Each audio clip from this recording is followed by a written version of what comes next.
listeners, welcome back to another interesting video. So this would be for the UPSC series, and as you know, we have already started our UPSC series way back, and I discontinued it for some reason because I had to update some chapters and post some new videos from our English literature series. But this time, since everything is concluded and we have a lot of free time now, we'll go ahead, we'll continue our UPSC journey, and this would be the final start. Okay, we'll take a comprehensive approach and we'll keep it regular now. We'll keep it consistently. There would be no sudden videos of any kind. Like suddenly I posted a IGNOU video from English literature subject or some general psychology video. There would be nothing like that. Now we would take a continuous step-by-step journey, our UPSC journey, and the preparation. The main preparation starts from right now, from this video on. This UPSC course would be entirely free of course, and would cover the entire UPSC syllabus, excluding of course prelims, because I do not have a lot of idea about how to cover the prelims syllabus, so I don't want to misguide you. That's why we wouldn't be covering the prelims syllabus, and this course would be specifically for those people who are taking their optional as English literature. Okay, because I am not able to cover all the different topics, all the different optional subjects, since there are something like 26, 25 optional subjects. So it's impossible to cover them all. However, you can rest assured that your mains would be covered, and mains is those five mains exams are of course general for all optional subjects. Like they're the common topics, the common subjects. So they'll be covered in this course. And besides that, for in the case of optional, we'll only cover English literature, specifically English literature.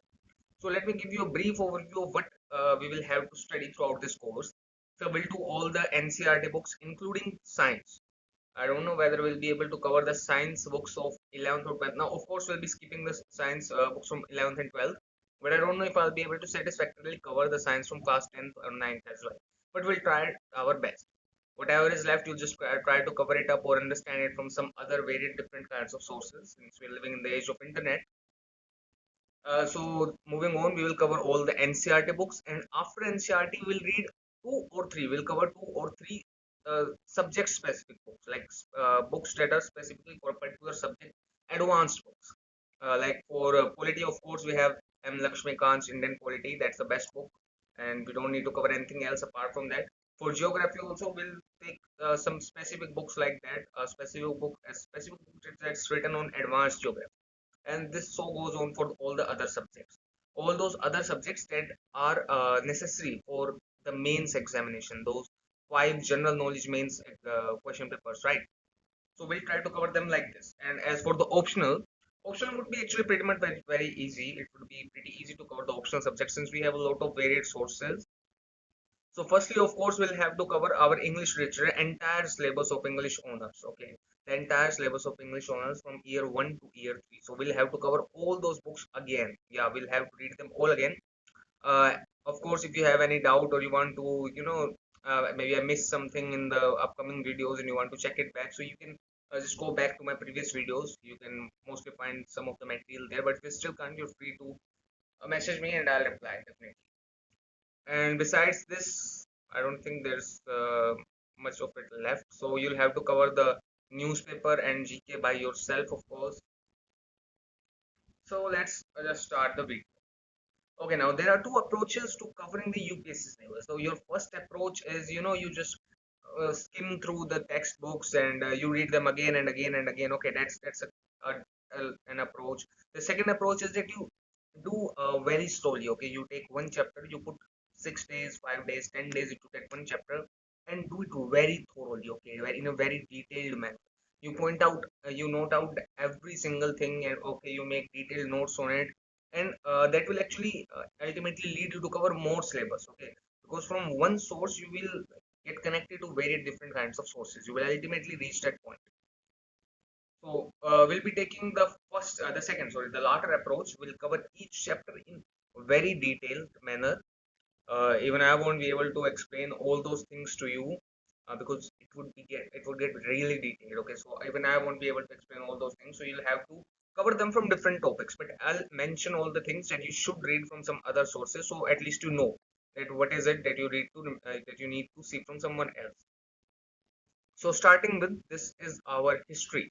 This is class 6th NCERT, chapter 1, introduction, what, where, how, and when. So the first thing to be kept in mind is what is the chapter asking. So I'll also try to develop your personality as an IAS officer or as an UPSC aspirant. Okay, because personality is the most important concept that you will have to develop in order to clear the examination. It's not just the interview, I repeat. This is very important. It is not just about the interview, it is about the examination as well. In the examination, they do not test your knowledge. No, no, no, that's very wrong. They test your personality, because your personality dictates how you read a particular text, or what are the specific things that you focused on, or what are the specific things that you read in detail, or some specific things that you noticed. So this is what they try to understand through reading your answers to the questions that you have written in the examination. They try to measure your personality. So what kind of person is he? Did he focus on those main things, or did he just skip them, and does he just have a lot of knowledge but doesn't know exactly what he's writing? So first of all, you need to understand the chapter. What is the chapter trying to say? The chapter is saying what. That is what are we talking about? Then where was that thing found? And how was it found? And when was it found? So these four concepts are really important for history. In fact, these are the culmination of history. They conclude the whole of history. This is what history is concerned about. It revolves around four things. When I used to study math, when I was studying math, sorry, my father would say that what is math? Math is nothing but just addition, subtraction, division, multiplication. So in a sense, it is true, because math concludes around those four things: subtraction, division, multiplication, and addition. In the same sense, history concludes about around these four questions: what, where, how, and when. Okay, so first thing that we need to understand is what are we reading about? What are we searching for?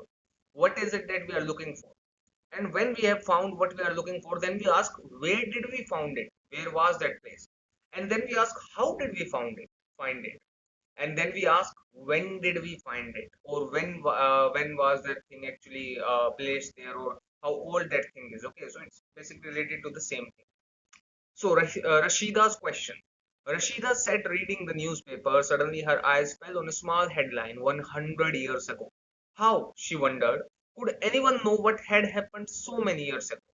Now, of course, this is a very justifiable question. If you were a small child, you'd probably also wonder that something that happened hundreds of years ago, way before you were born.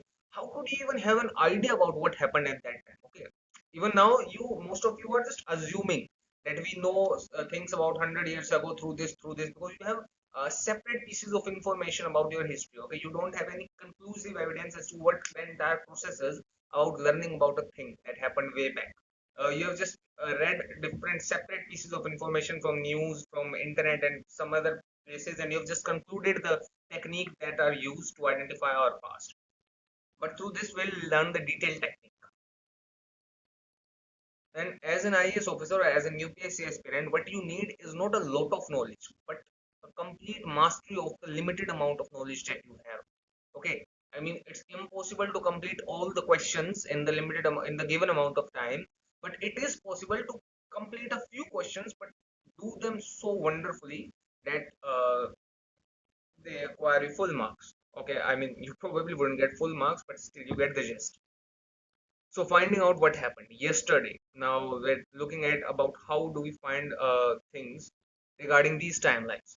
So about if we're talking about yesterday, we could listen to the radio, or we can watch the television, or we read a newspaper.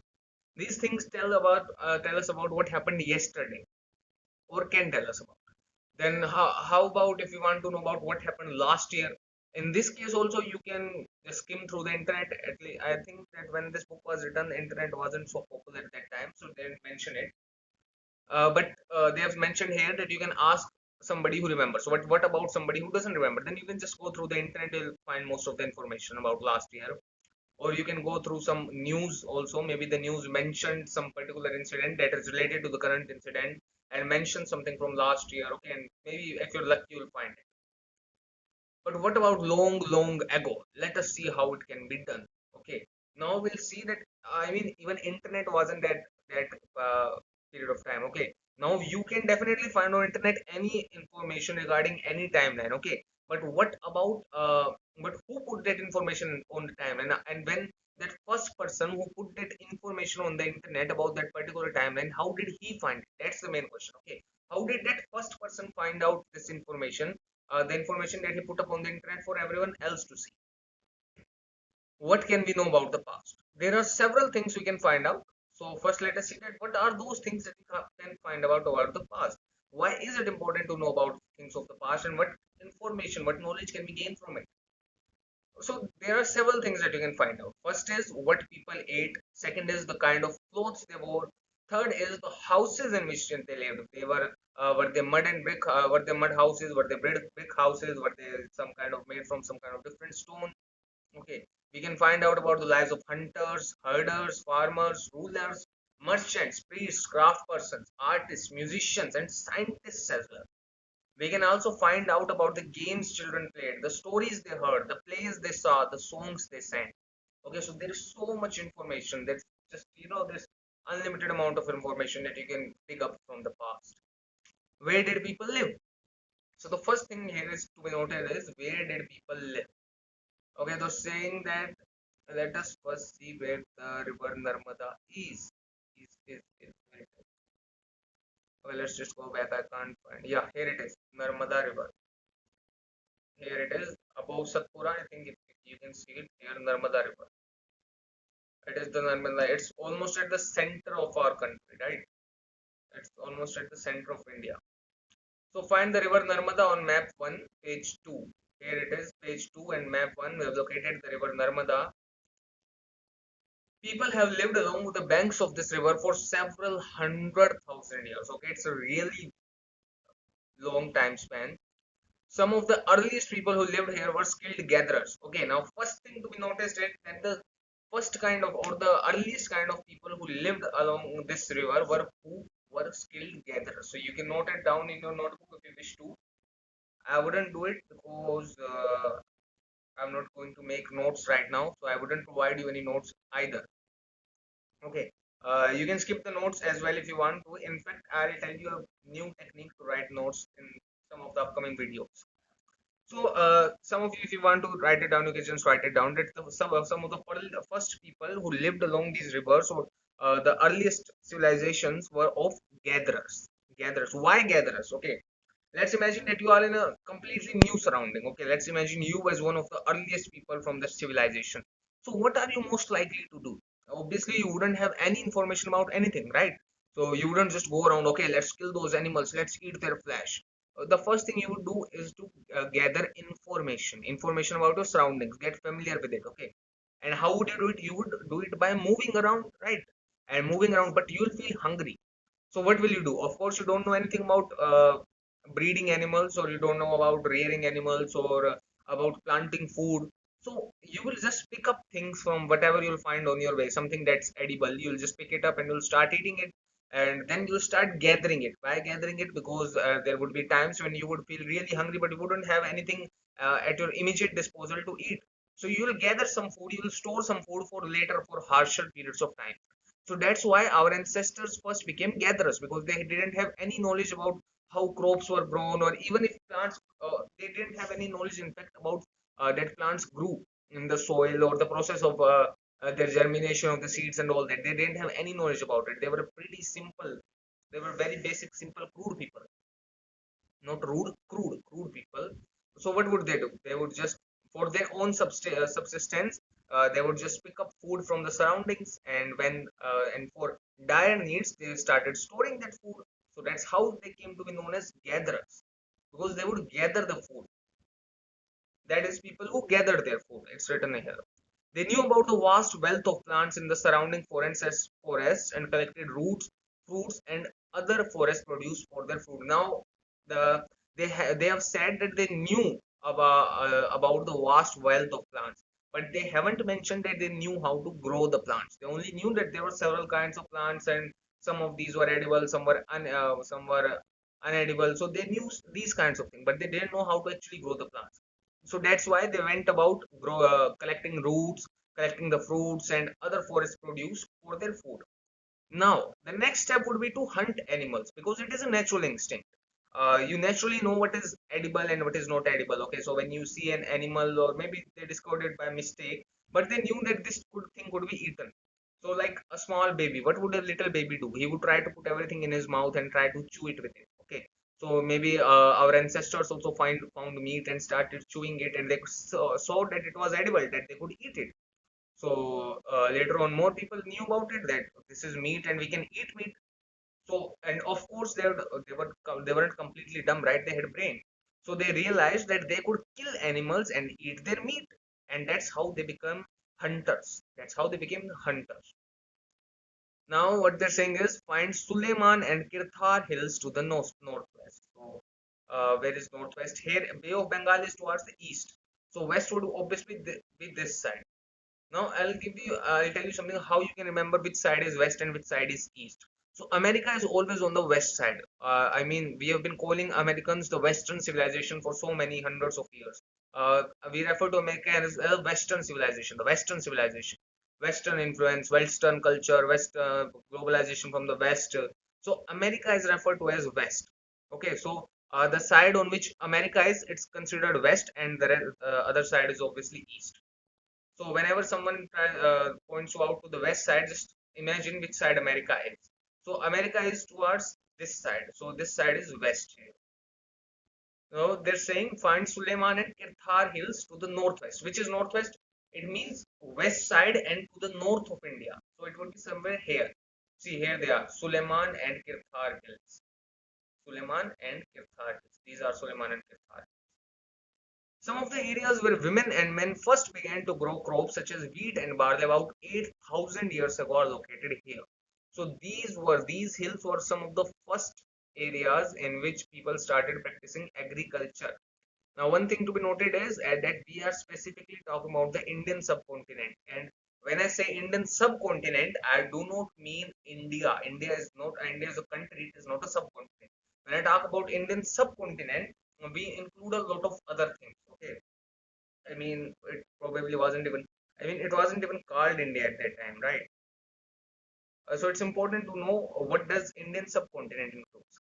So Indian subcontinent obviously includes India, but it also includes Pakistan, which is around here where the Suleiman Hills are, and it also includes Bangladesh. It also includes Nepal.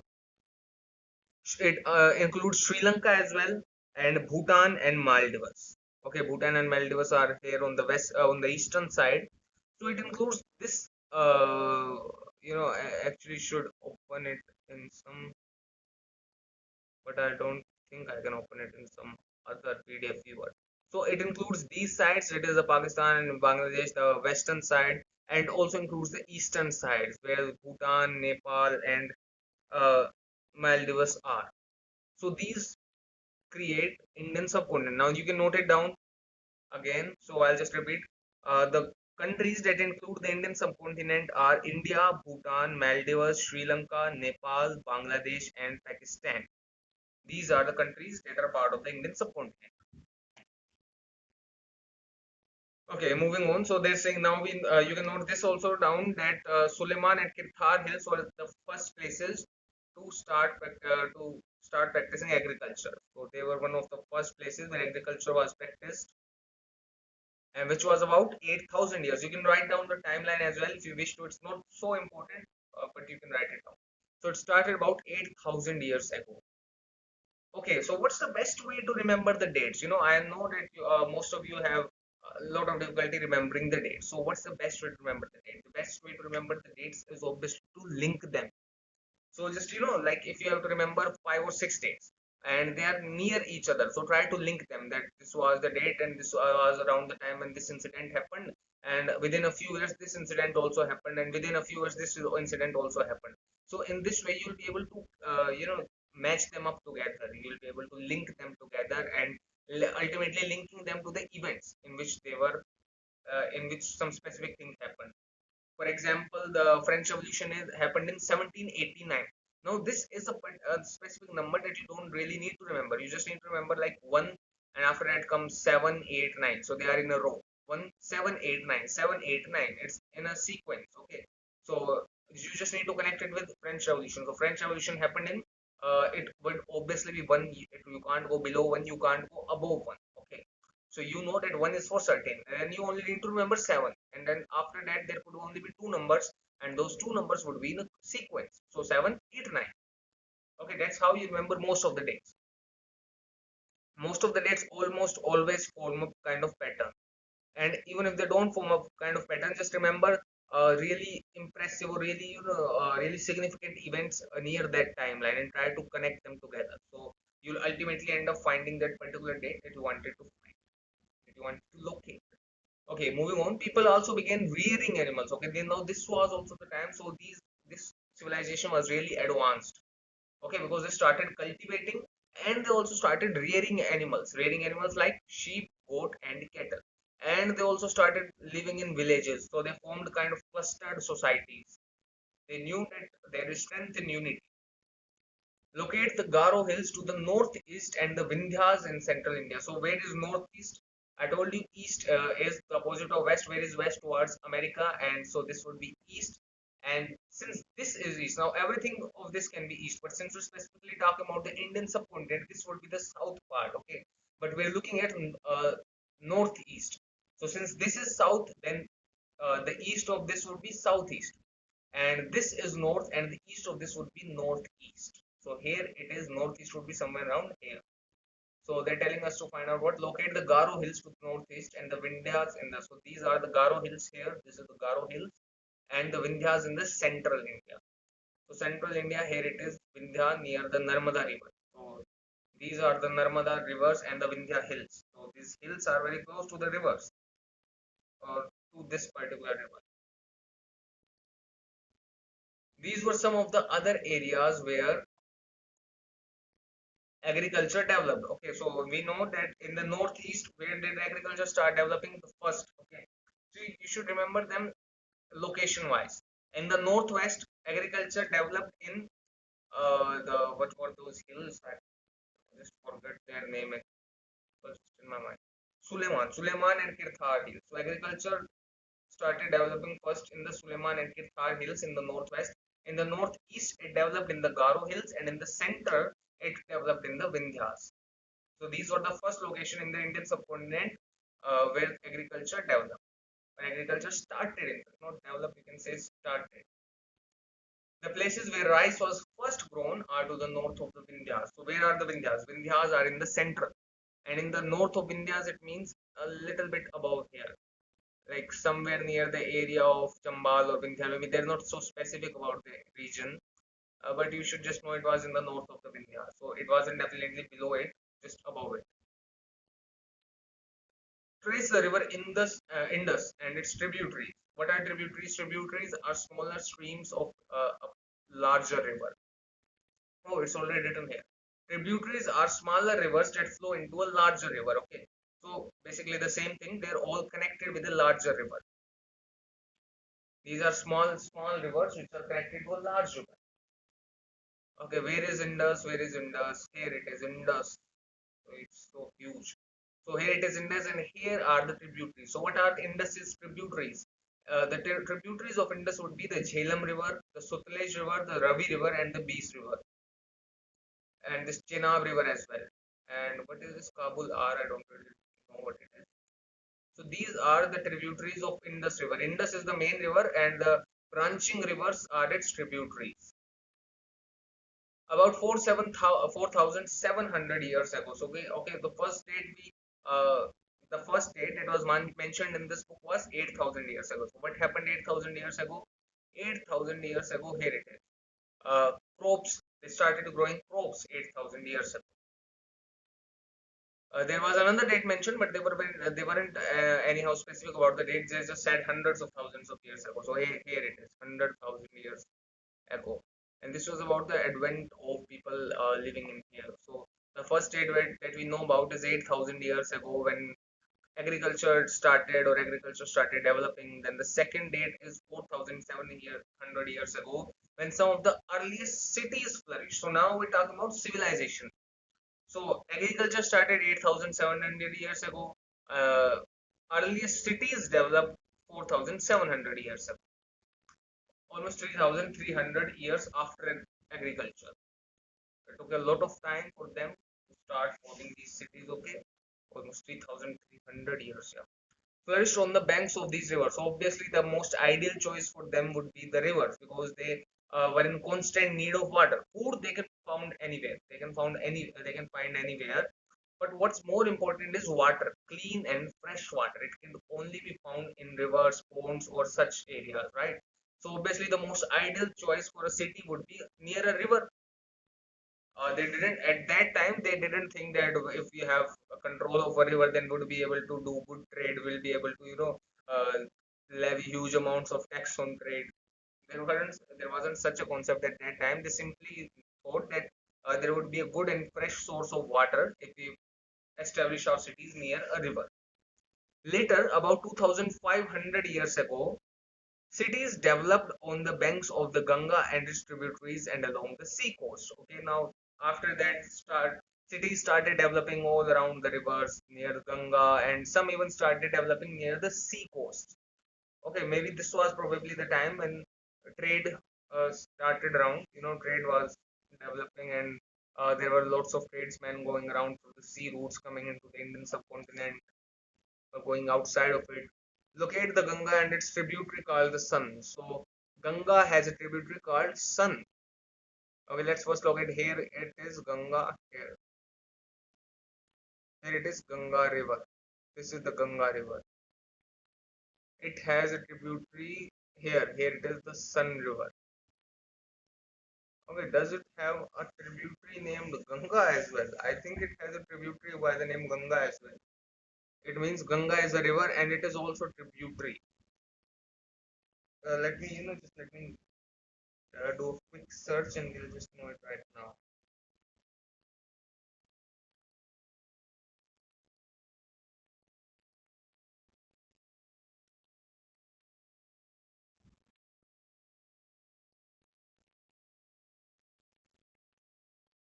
It's okay. Okay, so it might be that they've written it wrong here. I think they've written it wrong here. It shouldn't be Ganga. It should be Ghagra.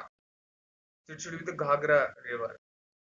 Okay, now Ghagra isn't exactly a river. It is a tributary, but in our common language we call it river because you can't locate Ghagra anywhere else, right?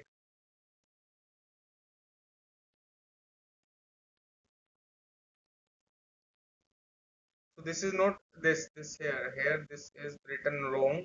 It is not Ganga. It should be Ghagra. Ganga river starts around here, and this is the river Ghagra. And then here we have Chambal river. This is also tributary of Ganga, and we also have Sun river. This is also tributary of Ganga.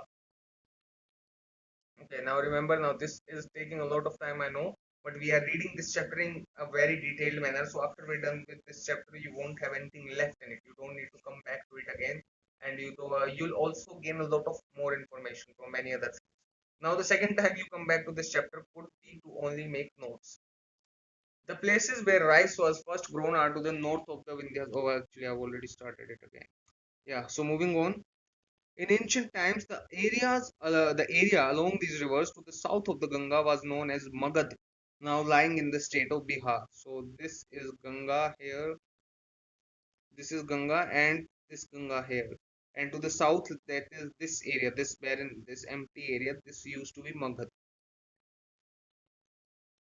It would be really beneficial to have a real map, a political map of India as well, along with this. So they're saying that it lied in the area of Bihar. So where, yeah, it was Bihar was a little bit above here. Yeah, it was. The actually I think that the river is passing through Bihar. Bihar is somewhere here, somewhere here. The river is actually passing through Bihar. It isn't exactly in the south of it. It is in the middle of it. So again, it seems that they've written it wrong here. Or maybe Magad was so huge that most of it was below uh, the Ganga river, now lying in the state of Bihar. The area along these rivers to the south of the Ganga. Along these rivers, okay, along the tributaries. They're saying that along the tributaries of Ganga and to the south of Ganga, it was Magad. Its rulers were very powerful and set up a large kingdom. Kingdoms were set up in other parts of the countries as well. Throughout, people traveled from one part of the. Now we have suddenly moved a lot of years. Okay, now we have suddenly uh, crossed into the realm of civilization. Now we're talking about great, huge civilizations, great many kingdoms. Since we're talking about Magad, of course, Magad was a really famous kingdom, really powerful one as well. So, of course, people would travel from here and there because they had the means now. The hills and high mountains, including the Himalayas, deserts, rivers, and seas, made journeys dangerous at times but never impossible. So, men and women moved in search of livelihood as also to escape from natural disasters like floods or droughts. So, there were two kinds of situations in which they had to move. Now, of course, there were three kinds of situations. There were some lunatics as well who would just move around for the fun of it. You can call them adventurers in our modern language. But mainly those people were who moved around in search of food, livelihood. So it wasn't basically about food anymore. It was more about livelihood in search of jobs like we do nowadays. And second was to escape some kind of natural calamity like floods or droughts. Sometimes men marched in armies. Okay, now obviously these armies were led by kings or they were at least ordered by kings or really big chieftains to conquer some part, some area. Okay, so this was the third reason as well. Another reason, or maybe you can say just the fourth reason. They traveled with caravans. Besides, yeah, sometimes men marched in armies conquering other lands. Oh, besides, there's one more reason. Besides, merchants traveled with caravans or ships carrying valuable goods from place to place. So another reason was for trade. Okay, trade. So since they now had the means to move, they also had the means to move large amount of goods. So obviously people started trading, and religious teachers walked from village to village, town to town, stopping to offer instruction and advice on the way. And religious teachers also very few in number, but still there were a few who traveled around preaching their religion. Finally, some people perhaps travel driven by a spirit of adventure, wanting to discover new and exciting places. All these led to the sharing of ideas between people. So you can call it kind of mini globalization, okay? People moving from here and there and sharing their ideas, their values, their thoughts, their way of thinking, along with their goods. So this was kind of a mini globalization. Look at map one once more. Hills, mountains, and seas form the natural frontiers of the subcontinent. While it was difficult to cross these frontiers, those who wanted could and did scale the mountains and cross the seas. So now we're talking about a little bit about the human beings' determination. So they're saying that although it was very difficult, it was a really arduous task to cross these mountains and these rivers, but people who were determined enough did cross them. People from across the frontiers also came into the subcontinent and settled here. Now we talk about distant people, people from outside of the subcontinent. They also traveled inside the subcontinent and sometimes settled in here. These movements of people enriched our cultural tradition. Now, of course, they brought about their own culture since they were from a very distant part. So they had very different cultures from us because, of course, due to the geographical locations and several other reasons as well. So they brought in their culture, and the culture got intermingled. It became all a mixed kind of scenario. Their culture mixed with our culture, and the new culture formed. So some practice the old culture, some practice the new culture, some practice the mix of these two cultures. So it was kind of a mix up. These movements of people enriched our cultural traditions. People have shared new ways of carving stone, composing music, and even cooking food over several hundreds of years. Now, of course, since those people came here, they brought about their techniques as well. Some people were really good at stone carving, while some people, while maybe our Indian people weren't so good at stone carving, or maybe our Indian people were really good at making clothes or something else, and they weren't so good at that. So, just like kind of sharing up of techniques. Names of the land. Two of the words we often use for our country are India and Bharat. Now it's written as Bharat here, but it's actually Bharat. There should be two A here. Bhaarat. That's what we call Bharat, and it sounds kind of like Bharat. So the word India comes from the Indus called Sindhu in Sanskrit. So India, where is the word India derived from? It's derived from the river Indus, which is called Sindhu in Sanskrit. Find Iran and Greece in your atlas. Now, of course, we don't have the time to find Iran and Greece, buddy. So the Iranians and the Greeks who came through the northwest about they traveled about they came to India about 1500 years ago and were familiar with the Indus. Now they already knew about the Indus River, called it the Hindos or the Indos. They couldn't spell Indus, they couldn't actually. I don't even know who named it Indus River. Okay, I don't really know who named it Indus either because the river had to be named Indus first in order to call it Indos or Hindos or anything like that. So it's kind of really messy in here. They should have at least first explained why the river was called Indus. Okay, they're saying that the word India comes from the Indus, called Sindhu in Sanskrit. So it's really mixed up. Maybe it was called Sindhu originally in Sanskrit by the people who lived here, and then the English people started calling it Indus, and the Iranians and the Greeks called it Indos or Hindos, because they couldn't really call Sindhu. Maybe they didn't, like they weren't able to vocalize Sindhu, so they started calling it Sundho, Indo. And the land to the east of the river was called India. Okay, now India kind of seems like a English word, but what they're trying to say here is that it isn't actually an English word. It is more like a mispronunciation from Greek and Iranian tongue. Okay, because they couldn't spell Sindhu. So this is my best explanation for this jumbled up text. Okay, that maybe because the river had to be named by the original inhabitants, right? If you're living in a particular area, then you are the people who would name that particular area, and some other person would come about calling that area by the name that you had given it, right?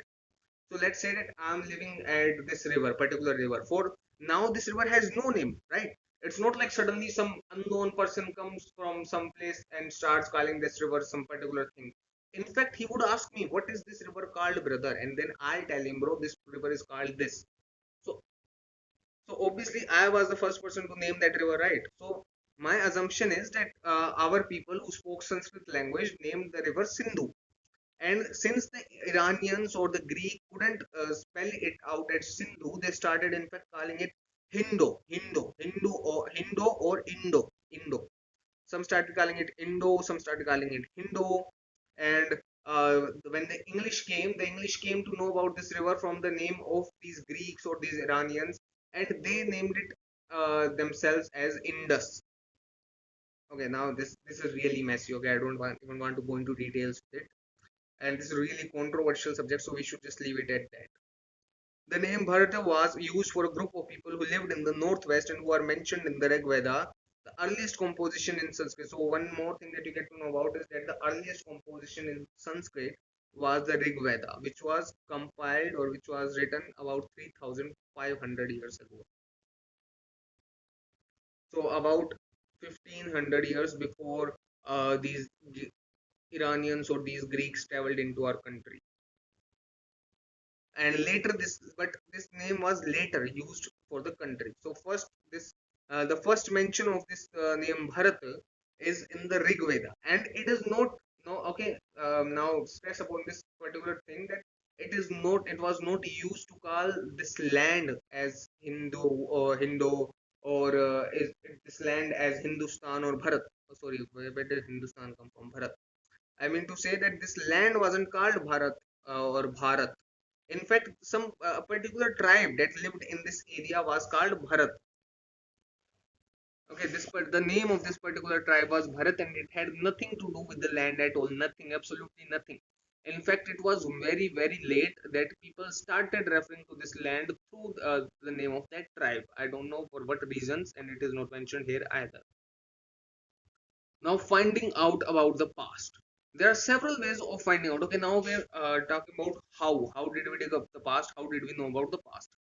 So they're saying that there are several ways of finding out about the past. One is to search for and read books that were written long ago. Okay, now these books. So let's imagine that we have written so many books here. So the best way for some person 100 years ago, later or 200 years later to know about us would be to read our books. Would be to if he doesn't have internet at that time, or maybe internet vanishes for some reason or for some other reason, then the best possible way for him to find out about us would be to read the books written by us, right? But at that time the technology or the books the civilization wasn't so advanced, so the books weren't so good or in such good shape. So most of them didn't survive, and of course they weren't written on pages, they were written on palm leaves. So palm leaves are nothing but leaves of the palm tree. Okay, they were prepared in a special way so that you could write upon it. One is to search for and read books that were written long ago. Now these books are called manuscripts because they were written by hand. This comes from the Latin word manu, meaning hand. So manu in Latin means hand, and since these books were written by hand, because nowadays most of these books are printed, right? But at that time, these books, all of that book was written by hand. And even if you had to make copies, you would again have to read the whole book by hand. These were usually written on palm leaf or on the specially prepared bark of a tree known as the birch, which grows in the Himalayas. So there's a tree known as the birch tree. I don't know if you've seen it. It is kind of pointy, needle-like branches, and it was written on the bark of that tree. Bark means the skin of that tree, and it was prepared in a special kind of manner so as to enable it to be written on it. Over the years, many manuscripts were eaten away by insects. Like I said, they were edible, but only to the insects. Some were destroyed because they were fragile, but many have survived as well. Often preserved in temples and monasteries, and these are mostly holy texts or religious texts. So they were kept with great care. These books dealt with all kinds of subjects, religious beliefs and practices, the lives of kings, medicine, and science. Besides, there were epics, poems, and plays. Many of these were written in Sanskrit, others were in Prakrit, languages used by ordinary people, and Tamil. So we know about three languages that were prevalent at that time or that were in existence at that time, and these are Sanskrit, Prakrit, and Tamil. We can also study inscriptions. Now, what are inscriptions? These are writings which are on relatively hard surfaces such as stone or metal. Now, why do we use the word relatively hard? Because we cannot, because hard is a comparative degree. You cannot say that plastic is hard and okay, I mean, you can say plastic is hard, but sometimes you wouldn't say. Like some people might consider plastic as hard, but other people might say that plastic is not hard, stone is considered hard, or steel is considered hard. So hardness is a comparative degree. That's why I say they're saying relatively hard, because most of the things that were used for writing were very soft compared to a stone or a metal, right? So the writing that was on a stone or a metal is known as inscription. Inscript means gadna. It means like write with because they had to write with a lot of pressure, a lot of force, and a lot of pressure was involved in uh, etch, etching these words into these metals, into these different kinds of metal plates, stone plates.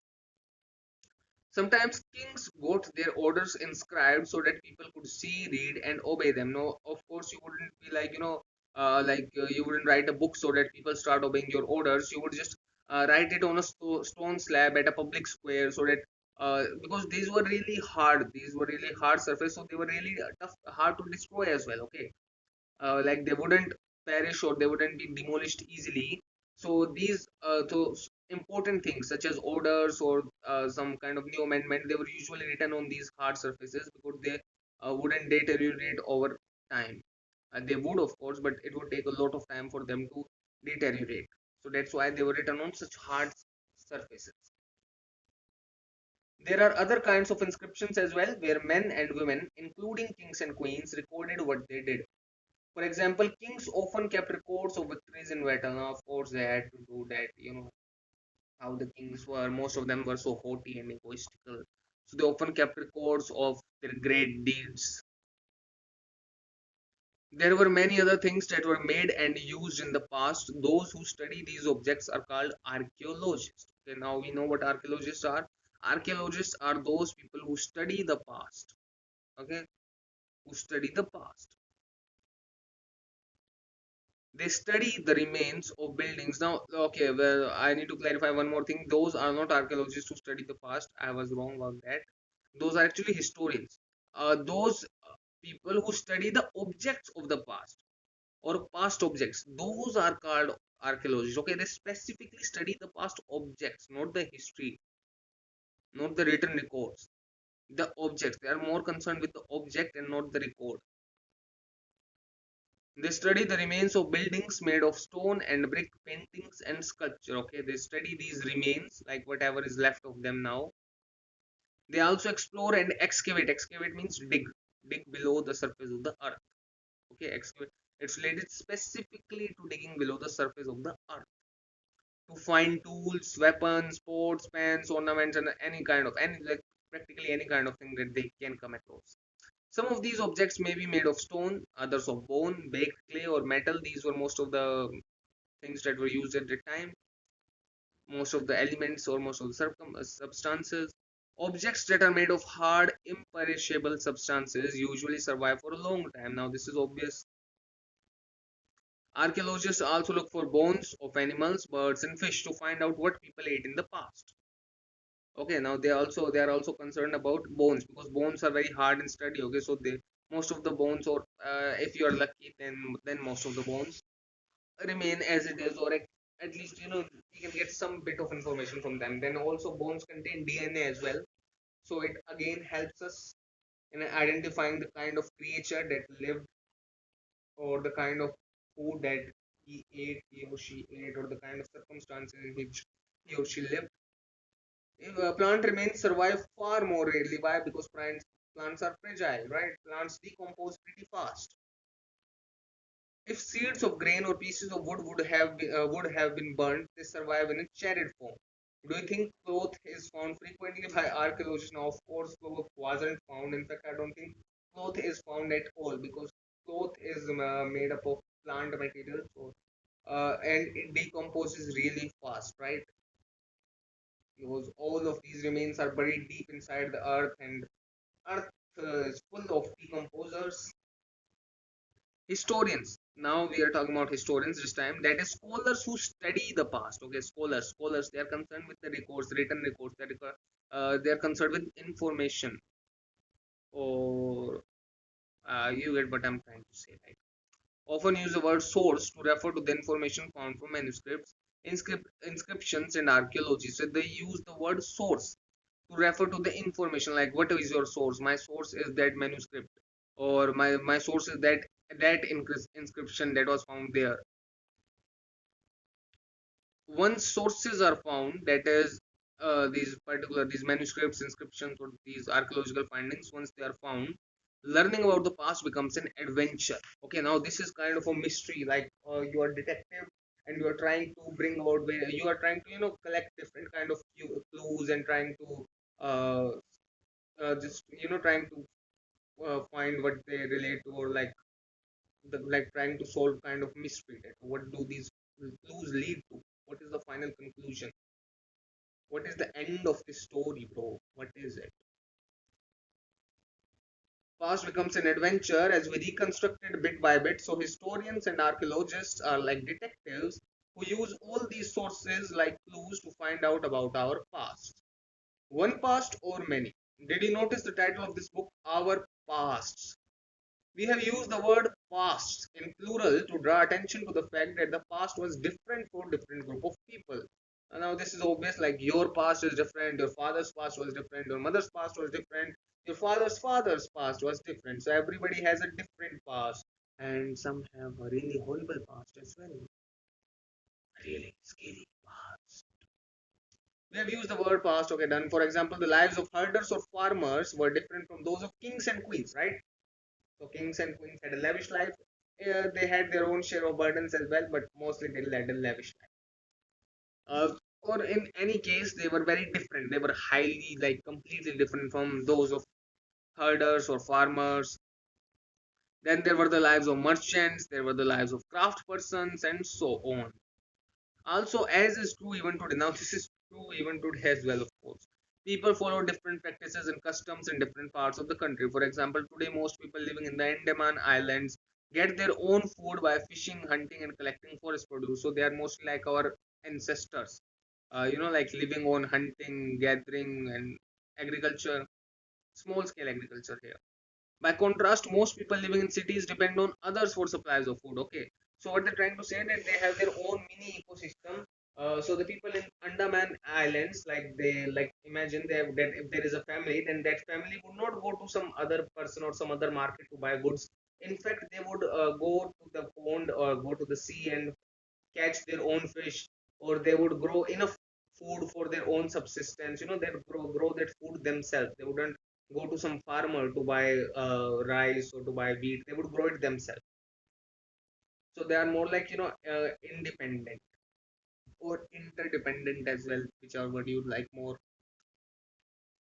Beside differences such as these, by contrast, differences such as these existed in the past as well. Okay, differences like these were in the past as well. Besides, there is another kind of difference. We know a great deal about kings and the battles they fought because they kept records of their victories, right? Generally, ordinary people such as hunters, fishing folk, gatherers, farmers, or herders did not keep records of what they did. While archaeology helps us to find out about their lives, there is much that remains unknown. Now, of course, even if those kings didn't keep a record of their great deeds themselves, there would be some other person who would record their deeds, right? Like if there was a really great king and he fought so many victories and he won so many wars, so then people would naturally be surprised, and they'd like to know more about it. They would write about that king. They would like to gather more information, pile it up.